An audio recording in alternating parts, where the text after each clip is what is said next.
Guys, dito na tayo guys. Magde-deliver tayo. Kahit mainit guys, sige lang. Tuloy-tuloy lang tayo. Huwag lang titigil sa pangarap. Guys, ano yan. Ayan guys, good morning. Yan, i-deliver muna tayo ng product natin. Yan, sobrang init guys. Lakad lang tayo guys. Ating mag-deliver ng ating product. Itong Lychee Coffee. Mag-deliver tayo. Yan. Kahit mainit, sige lang tayo para sa pangarap natin. May mga pangarap kasi tayo, no? Kaya yun, banda sa mga sinasabi ko sa mga nag-online seller dyan sa mga online platform na alam ko may mga pangarap din kayo sa buhay, pero kami may pangarap din kami, no? Kaya sinasabi namin sa inyo na huwag nyo nang gawin po yung mag-online selling po kayo nyan sa mga platform online, no? Kasi bawal po talaga siya.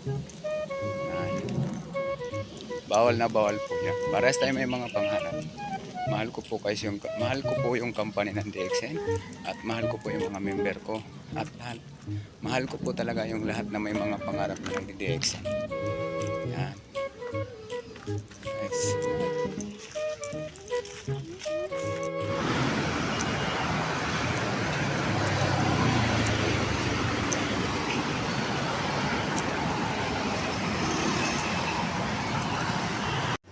Okay, andito na po tayo sa ating area.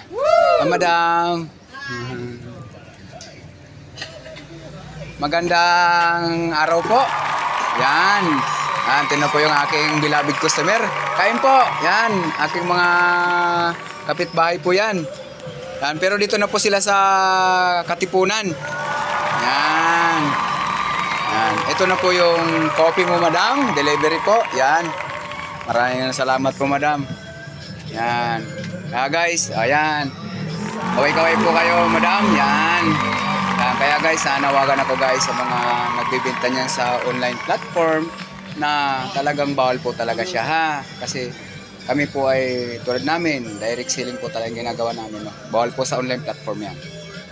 Ang kaso mo ay intellectual property. Malaking kaso po yan, ha. Yan. Kaya kung ikaw na